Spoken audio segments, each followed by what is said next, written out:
What's up, guys? Welcome back to my garden series for March. This is day 6 out of 15.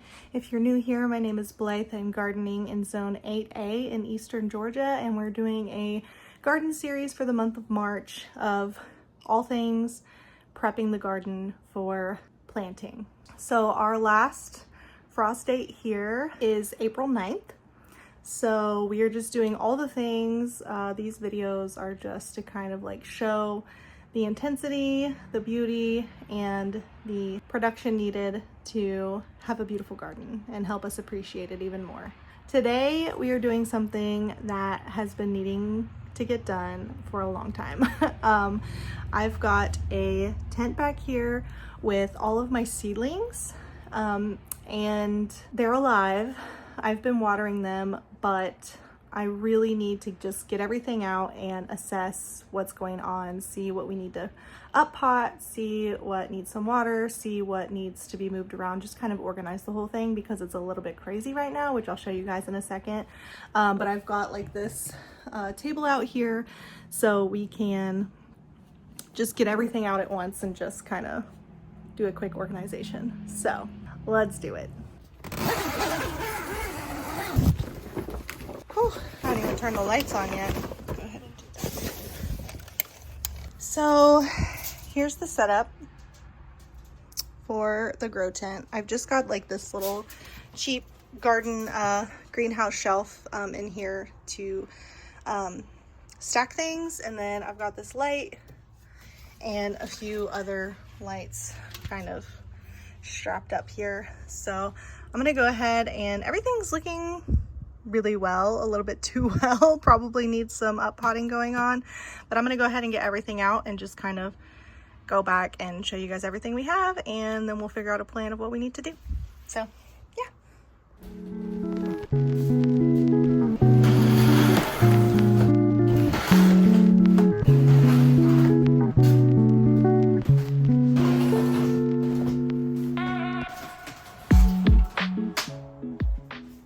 First thing that I noticed is I repotted these ground cherries for you guys on day one. So it's been about a week or so since I potted them up, and they're doing okay, but they're really trying to produce.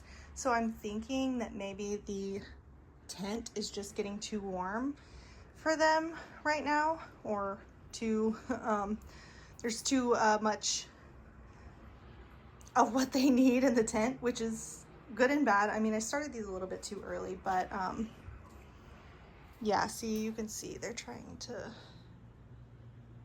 produce. So first thing I'm gonna do is go and get all of these little flowers and little berries and go ahead and just get those off, because like the leaves are curling. I just think that they are not happy. So look at that. Oh my gosh, they're ready. They're ready to go, and it is definitely not time to plant them out. So we're just gonna try to keep these guys alive for the most part until they can be planted out. So yeah, basically anything that has already been repotted, I'm not gonna repot today. I'm just gonna kind of assess, maybe do like a fertilizer watering for them. These are still pretty wet here, so, which is so interesting because that tent gets so hot in there. Like, I'm so surprised that these guys aren't dried out all the time. Like, that's so crazy to me. But maybe it's because they're in these trays without holes, so it's kind of keeping all the water in there. But yeah, so first things first, I'm going to take all the flowers off of the ground cherries. I'm going to kind of just look through everything, see how everything else is doing. We've got peppers that I've already repotted. We've got peppers that I need to repot, which I will be doing today. I've got Lysianthus that is doing its little slow thing. I don't really know what I'm going to do with this right now. I guess I'm just going to leave it. Maybe do a good round of fertilizer for this, and then maybe think about potting that later. I also have, these are all peppers, and looks like eucalyptus, and then a few that I haven't repotted on eggplant. So I'll do that today too. More peppers that need repotted. These right here are dahlias that I grew from seed that I am definitely going to be uppotting today because they need it so bad, and they're like literally taking over like to the top of the light. And then I've got more peppers that I've already uppotted. Just seeing how they're doing, I can see already that there might be some that we're not doing as good. So I'll go through those, kind of get rid of those, and then I'm just gonna reorganize everything into mostly these containers, because since I planted the onions the other day, I've got more of those containers that I can kind of go around. So I'm just gonna do a quick little time lapse for you guys, just video this whole process. If there's anything, you know, that I feel like I want to stop and say, I will. Also need to start hardening off some stuff just to be able to keep it outside in the sun and give a little more room to the tent, because there's some seeds that we need to be starting here soon. So yeah.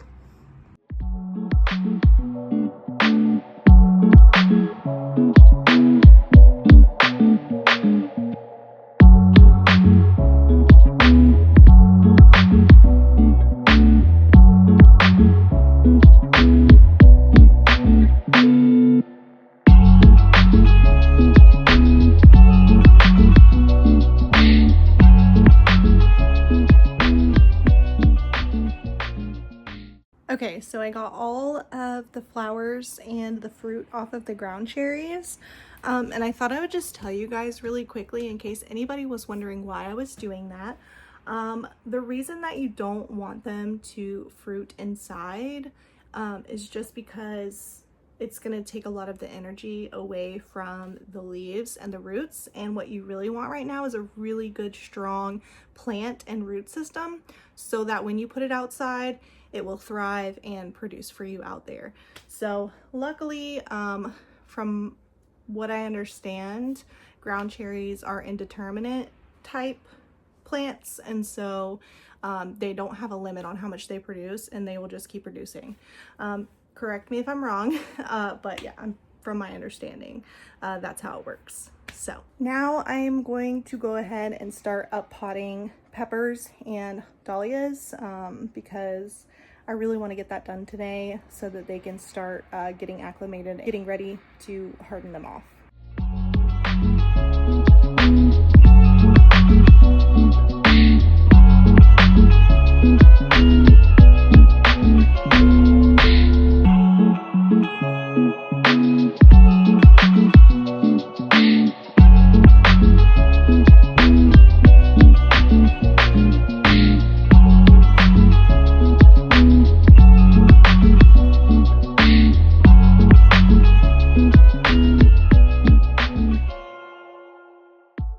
So I ended up with 13 of the Bee's Choice dahlias, and then 7 of the Can Girls dahlias. 20 dahlia seedlings is like the most exciting thing for me, especially because these are from Floret, and so all of the seedlings have been beautiful. So I know they're going to be beautiful, but they are going to be a surprise because I don't know what they're going to look like. So I'm really happy, and if we get some really good ones, we can save the tubers for next year. So I'm gonna get these guys watered in and organized, and then on to the peppers.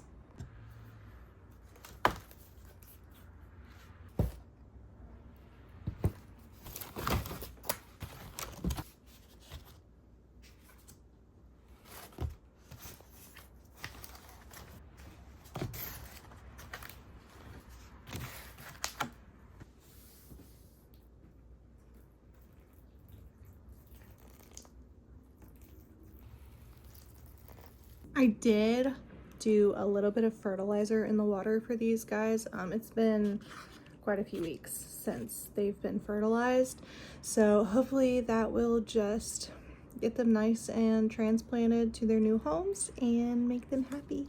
So there's a couple peppers that I think I'm gonna pot up into bigger pots because they're pretty tall, pretty outgrowing. They're little tiny pots, but then like the little seedlings here, I'm gonna pot into the smaller 2-inch pots.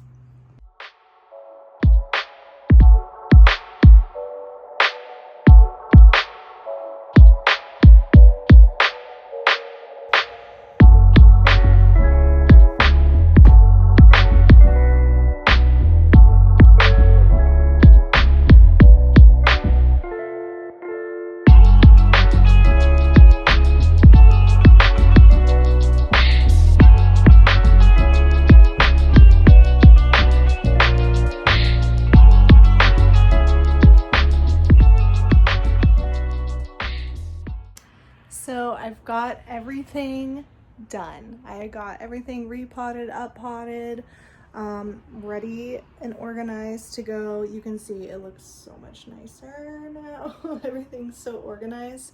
Ready to go back into the tunnel here. So I'm gonna go ahead and get these guys some water, get them nice and watered in. I'm probably gonna go ahead and do a round of fertilizer just so I know that everything was fertilized on the same day at the same time.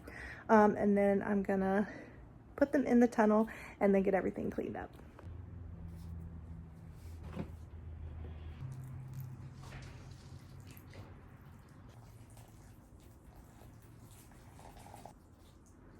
Just so you guys know what I'm using this 222 Espoma organic plant food.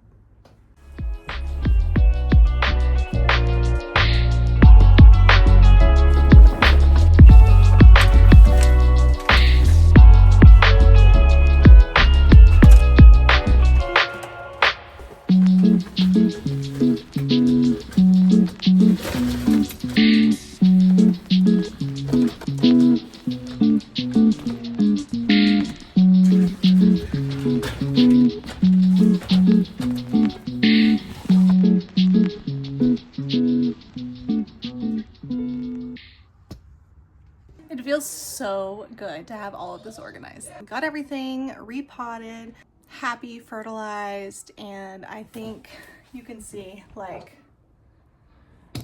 I'm just so happy. Like, I feel like I don't have to worry about this for at least a week. So I'm very happy with what we got done today. But that's gonna be it for today's video. I hope you guys enjoyed it. Probably altogether it took me about 3 hours. With the time lapse, it looks like it goes so fast. I wish I could go that fast. But thanks for watching, and we'll see you guys for day 7. Have a great rest of your day.